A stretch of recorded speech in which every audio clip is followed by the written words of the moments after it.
What if I told you that the number one reason your container plants keep dying has nothing to do with pests, bad soil, or the wrong amount of sunlight? It's water. More specifically, too much of it. Here's the thing that surprises most gardeners. Your plants are far more likely to die from overwatering than from being underwatered. That's right. The kindest, most well-meaning thing you can do, giving your plants a good daily drink, might actually be slowly killing them. And the really tricky part? The symptoms of overwatering look almost exactly like the symptoms of underwatering. Droopy leaves, yellowing, a plant that just looks sad. So gardeners water more. And the problem gets worse. But here's the good news. Once you know what's actually going on underground, fixing this is surprisingly simple. And that's exactly what this video is all about. By the end of this video, you're going to know exactly how to water your container plants the right way, without stress, without guesswork, and without losing another plant to root rot. We're going to walk through 7 simple lessons that will completely change the way you think about watering. You'll learn how to check if your plant actually needs water before you pick up that watering can. You'll understand why your pot and your soil matter just as much as your watering schedule. And you'll finally be able to read what your plant is telling you. Because yes, your plant is always talking to you. Most of us just don't know how to listen. These aren't complicated techniques. You don't need special equipment. Everything in this video is beginner-friendly, low effort, and designed to make your gardening life a whole lot easier. So let's get into it. If you've ever stood over a struggling plant and thought, I don't understand, I water it every single day, then you are not alone. This is one of the most common struggles we hear from gardeners, especially people who are just getting started or who are coming back to gardening after a long break. You care deeply about your plants. You want them to thrive, so you water them faithfully. And yet somehow, they still deteriorate. Here at Stress-Free Garden Living, our whole mission is to take the guesswork out of gardening. We believe that growing beautiful plants should feel good, not stressful, not confusing, and definitely not like something you're failing at.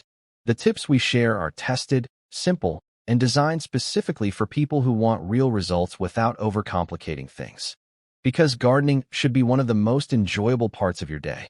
And it can be, once you know these key principles. Now, before we dive into our first tip, I want to flag something we're going to talk about later in this video.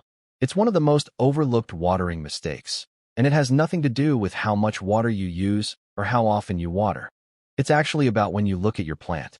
Most gardeners check the wrong thing, at the wrong time, in the wrong way. And it's costing them plants every single season. I'll explain exactly what I mean in just a few minutes. Stick with me, because this one tip alone could be the thing that saves your plants this year. Let's start at the very beginning, because understanding why overwatering is so dangerous is what makes everything else click. When you water your container plant, the water fills the tiny air pockets in the soil.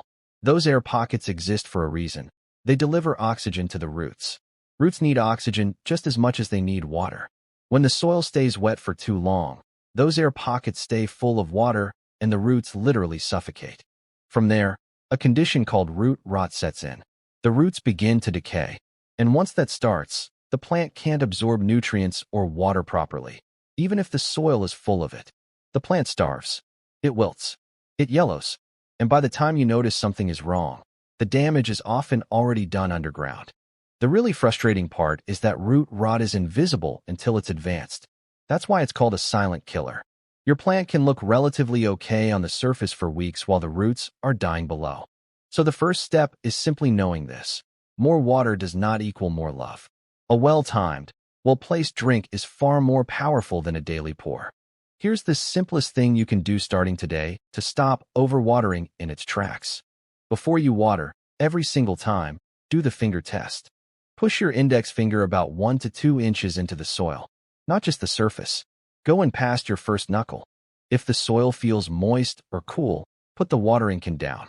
Your plant doesn't need water yet.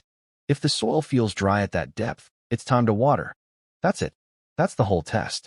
This works because the surface of the soil can dry out quickly, especially in warm weather, while the root zone just below is still perfectly moist.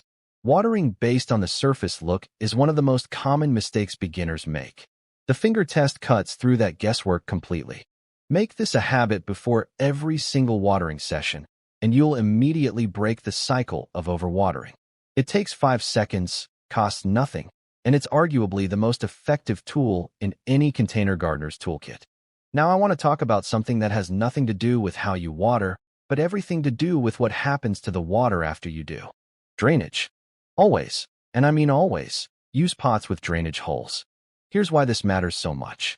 When you water a container plant, you want the excess water to flow through the soil and out the bottom of the pot.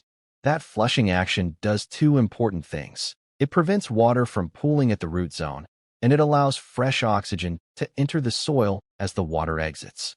Without drainage holes, that excess water has nowhere to go. It collects at the bottom of the pot, and the roots sit in it. Even if you water perfectly, the right amount, the right frequency, a pot without drainage will still eventually lead to root rot. If you have a beautiful decorative pot without drainage holes, here's a simple fix. Plant your plant in a slightly smaller nursery pot with drainage holes, and then just set that inside the decorative one. Best of both worlds. And one more thing, consider elevating your pot slightly. A few small stones or pot feet underneath the pot lets water drain freely and keeps the drainage holes from getting blocked when the pot sits flat on a surface. We're halfway through, and I hope you're already seeing why this doesn't have to be complicated. These are simple shifts, not major overhauls. And every single one of them adds up to healthier plants with way less effort.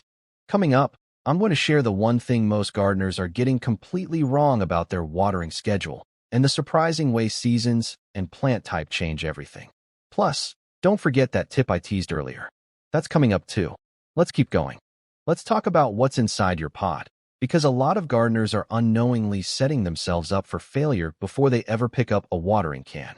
Standard garden soil, the stuff dug from your backyard, is not designed for containers. It compacts over time, blocks airflow to the roots, and holds onto moisture for far too long. In a container, that's a recipe for root rot.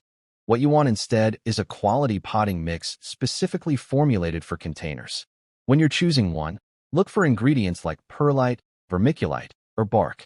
These materials create small air pockets in the soil that allow water to pass through freely and oxygen to reach the roots. Think of it this way. The right potting mix is like a sponge that holds just enough water, then lets the rest go. The wrong soil is like a soggy towel that stays wet for days. This is one of those investments that pays off enormously. Good potting mix makes your job easier, reduces overwatering risk, and gives your plants a much healthier environment to grow in. You don't need expensive specialty mixes. Just look for those key ingredients on the label. Here's a mistake I see constantly, and I want to address it directly because it catches even experienced gardeners off guard. Watering on a fixed schedule. Many people water on a strict routine every Monday and Thursday, for example, no matter what. And it feels responsible. It feels organized. But here's the problem. Plants don't live on a calendar. The amount of water a plant needs changes with the weather, the season, the size of the plant, the pot material, and even where the pot is positioned. A plant sitting in full afternoon sun on a hot summer day might need water every day. That same plant in October, sitting in a shadier spot, might go 10 days without needing water. When you water on a fixed schedule instead of checking the plant's actual needs, you'll inevitably overwater during cooler, cloudier periods. And that's when root rot typically sets in. The fix? Let the finger test guide you every time. Use the calendar as a gentle reminder to check your plants, not as a command to water them. This one surprises a lot of people when they first hear it. When you do water, don't give your plant a quick sprinkle. Water it slowly and thoroughly until you see water flowing freely out of the drainage holes at the bottom. Why? Because deep watering encourages the roots to grow downward, reaching deeper into the soil.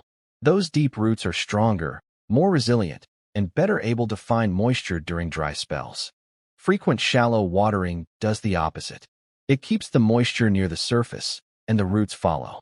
The plant ends up with a shallow, fragile root system that dries out quickly and struggles during heat or stress. Think of it like this.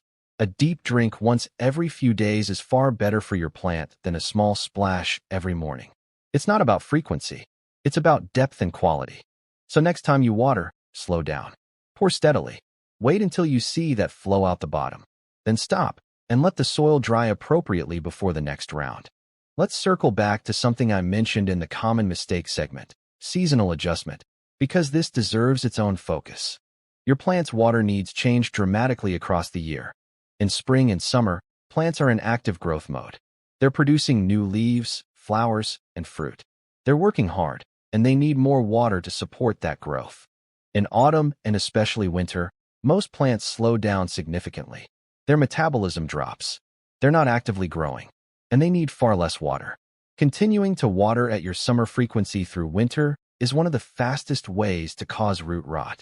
On top of seasonal shifts, different types of plants have very different water needs. Succulents and cacti store water in their leaves and stems. They're built for drought and only need a good drink every couple of weeks, sometimes less. Leafy herbs like basil or mint, on the other hand, prefer consistently moist, not wet soil. The key takeaway here is that there is no single schedule that works for all plants, all year round. Learn your plant's preferences, adjust with the seasons, and always let the finger test confirm what the plant actually needs. And now for the tip I teased at the beginning of this video. Most gardeners look at their plant's leaves to judge its health. But what they're really doing is making a decision based on what happened days ago, not what the plant needs right now. Here's what I mean. When a plant shows yellowing leaves, drooping, or a sad, wilted appearance, that's the plant reacting to stress that built up over time. The yellowing didn't happen this morning. The root damage didn't start today. You're seeing the result of something that happened days or even weeks ago. So what's the right approach? You need to read the full picture, not just the leaves. Yellow leaves combined with wet, soggy soil and a musty, earthy smell? That's classic overwatering. The soil is staying too wet, and root rot may already be setting in. Drooping, wilted leaves combined with dry, dusty soil and a lightweight pot? That's underwatering. Your plant is thirsty. The pot weight is something most gardeners completely overlook. Lift your pot after watering, and then lift it again a few days later when you think it might need water again. A well-watered pot feels noticeably heavier than a dry one. Over time, you'll develop a feel for what your specific plants and pots need, without even testing the soil. Reading your plant holistically, the leaves, the soil, the smell, the pot weight, turns you from a reactive gardener into a proactive one. And that shift changes everything. So let's bring it all together. Watering container plants, well, isn't about doing more. It's about doing the right thing at the right time. It's about understanding that your plant needs oxygen as much as it needs water. It's about having drainage that actually works, soil that breathes, and a pot that suits your plant's needs. It's about ditching the fixed schedule and trusting what your plant is telling you. When you apply these 7 lessons, even just a few of them to start, you'll notice the difference quickly. Your plants will look greener, more vibrant, and more alive. You'll stop second-guessing every pour. And gardening will feel the way it's supposed to feel: peaceful, enjoyable, and deeply rewarding. That's exactly what stress-free garden living is all about. Smart, simple choices that give you beautiful results without the stress or the guesswork. You don't have to be an expert to grow healthy container plants. You just have to understand a few key principles, and now you do. If this video helped you today, here's what I'd love you to do. First, hit that like button. It takes 1 second, and it genuinely helps this channel reach more gardeners who need this kind of simple, stress-free advice. Second, subscribe to Stress-Free Garden Living if you haven't already. We post new videos regularly on smart, effortless gardening tips for people who want beautiful results without all the fuss. Whether you're a complete beginner or you've been gardening for years, there's something here for you. Growing more with less effort. That's our promise, every single video. And now I want to hear from you, because the comments section here is one of my favorite places. Which of these 7 tips was the most surprising to you? Was it the finger test? The deep watering technique? Or maybe the seasonal adjustment tip that you hadn't thought about before? Let me know in the comments below. And here's a second question for you. Do you have a plant at home right now that you suspect might be overwatered? Tell me about it. What does it look like? And what have you been doing? Drop it in the comments, and let's figure it out together. Thank you so much for watching. Take good care of your plants, and take good care of yourself too. I'll see you in the next one.